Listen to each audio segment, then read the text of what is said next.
Tout d'abord, vous remercier de l'honneur que vous nous faites. Ce n'est pas tous les jours qu'un chef d'État accorde 1 heure d'entretien à des journalistes.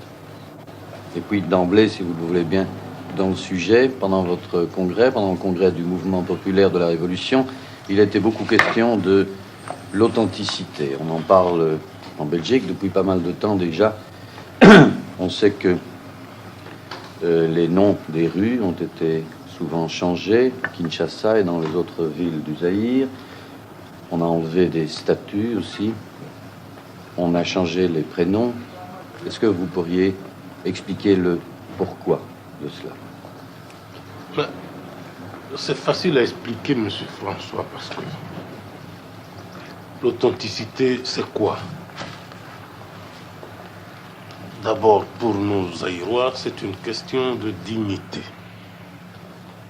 C'est le respect dû à ses origines.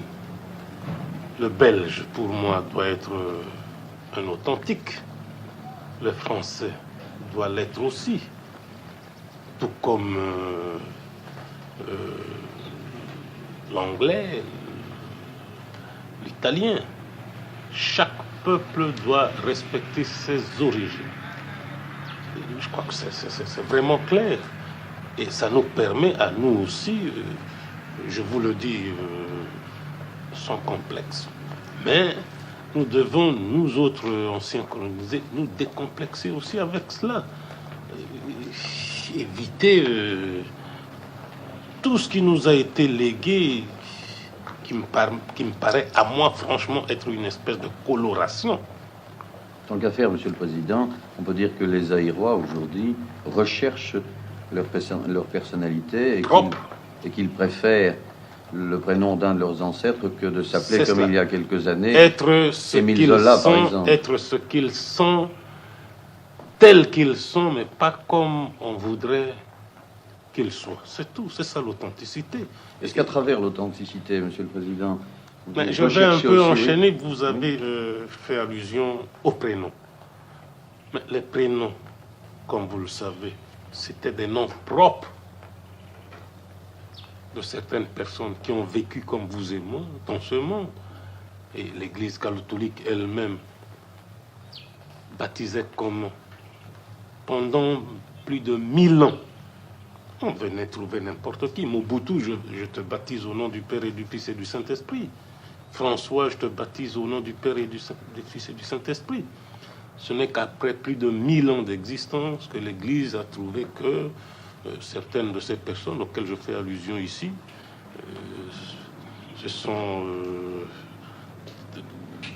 très bien comportés ici-bas. Bon, ils sont canonisés, ils sont saints, ils sont au ciel. Bon, leurs noms devenaient des prénoms. Alors, moi, voyez-vous, je suis zaïrois, africain, bantou. Comment voulez-vous que je puisse porter un nom juif, moi qui ne suis pas juif? Connaissez-vous un seul juif au monde qui porte un nom zaïrois? Et pourquoi moi? Croyez-vous vraiment que ce serait intelligent, pensable de la part d'une jeune fille de mon pays de porter le prénom de Chantal, de Marie-France, de Marie-Flore? Ça veut dire quoi? Voilà. Monsieur le Président, est-ce qu'à travers cette authenticité, vous cherchez également à créer au Zaïre une conscience nationale? Cette conscience nationale existe depuis mon avènement au pouvoir, depuis le 24 novembre 65. Parcourez un peu le pays, Monsieur François, vous verrez de vos yeux, vous constaterez de vous-même que la prise de conscience est très nette dans le pays. Et c'est ça le résultat le plus palpable auquel nous sommes arrivés. Est-ce que ça n'était pas fort important après les premières années d'indépendance, on avait vu s'installer le chaos, les luttes tribales? Mais je crois avoir déjà eu l'occasion de le dire à pas mal de vos confrères. Inga, sur le plan de l'industrialisation, c'est bien. La sidérurgie de Maluku, c'est bien. Le pont que nous allons jeter sur le fleuve Zaïre à Matadi, tout ça, c'est bien. Ça va aider le pays sur le plan économique et social. Mais l'essentiel a été et reste pour moi la prise de conscience nationale. Cet orgueil national qu'on trouve chez n'importe qui parmi mes concitoyens, c'est ça qui compte pour moi. Question peut-être un peu plus délicate, Monsieur le Président. Allez-y. Il y avait déjà la négritude. Il y a maintenant l'authenticité. Oui. Quelle est la différence que vous faites entre négritude et authenticité? Vous connaissez personnellement la personnalité africaine qui a donné naissance à la négritude. Au fond, ce n'est pas léger ce que je vais vous dire ici, mais je ne tiens à ces personnes. Je suis chef de l'État, tout comme mon ami et frère, le président Senghor. Et ici, il faut qu'on se réfère un peu à mon discours à l'ouverture du congrès du parti, du MPR. J'ai commencé par dire textuellement ceci, que l'authenticité n'est pas une affaire typiquement zaïroise ni africaine. Elle était universelle. Et ici,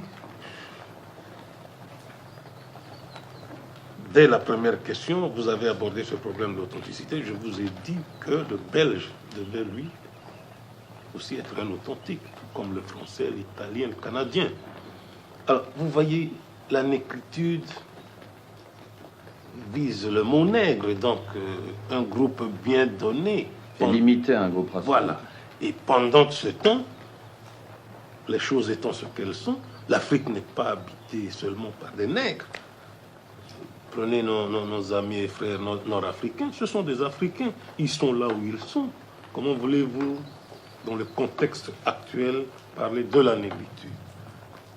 Défendre les seuls nègres, défendre l'art nègre, c'est dépassé, c'est mon opinion. Mais l'authenticité, je ne sais pas si vous n'étiez pas dans la salle l'autre jour, lorsque le délégué américain est intervenu. Il nous a défendus en disant que lui-même, tout en étant américain, bon, il défend à partir d'aujourd'hui, à partir de son séjour au Zaïre, l'authenticité, et grâce à cela, maintenant, il est fier de ses origines irlandaises. Mais c'est ça, tout en étant américain, il respecte ses origines. C'est ça l'authenticité. On a écrit parfois en Belgique, Monsieur le Président, ces derniers mois, que, entre guillemets, vous aviez inventé l'authenticité pour camoufler aux yeux de la population une situation économique difficile. Je crois, mon cher François, vous avoir dit cela. Connaissez-vous un seul pays au monde qui n'a pas de difficulté économique, qui n'a pas de difficulté d'ordre financier, qui n'a pas de difficulté d'ordre social? Ça n'existe pas au monde. Prenez le cas du Zaïre. On a même tort en Belgique de se frotter le main lorsqu'il y a des difficultés ici. Mais l'authenticité n'a rien à voir avec les difficultés financières. Ces difficultés financières auxquelles on fait allusion. Mais ça touche tout le monde depuis la crise du dollar. Ça, vous le savez, je n'invente rien. Et puis, en Belgique, il suffit simplement qu'on ouvre les pages financières et boursières de chaque journal, qu'on dise « Ah, le cuivre baisse », et dit « Bon, ça y est, on va voir avec Mobutu, on s'en réjouit ». Je ne sais pas pourquoi et pour quelle raison. Mobutu n'est pas le seul producteur de cuivre au monde. Le Chili produit le cuivre, le Pérou, le Canada, les États-Unis, la Zambie, pas mal d'autres pays. Mais en Belgique, on ne voit que le métal rouge lorsqu'on veut parler de Mobutu ou de ses difficultés. Mais l'authenticité existe. Je la prêche depuis le commencement, depuis le 20 mai 1967, date où a été créé le mouvement populaire de la Révolution. Nous disions... alors même que les cours du cuivre étaient encore très élevés. cours de cuivre, cette année, avait atteint même, si j'ai bonne mémoire, 90 000 francs belges la tonne. Alors, à ce moment-là, je fais ici allusion à la création du MPE, nous avons lancé le fameux slogan qui est devenu notre doctrine de base, le fondement de base, le principe de base du MPE. Ni à gauche, ni à droite, mais le nationalisme, à l'époque, nous disions congolais authentique. Aujourd'hui, le nationalisme zaïrois authentique. Nous le disons depuis 5 ans. Ce n'est pas une nouvelle invention. Lorsqu'on dit nationalisme zaïrois authentique et lorsqu'on dit authenticité, où est la différence?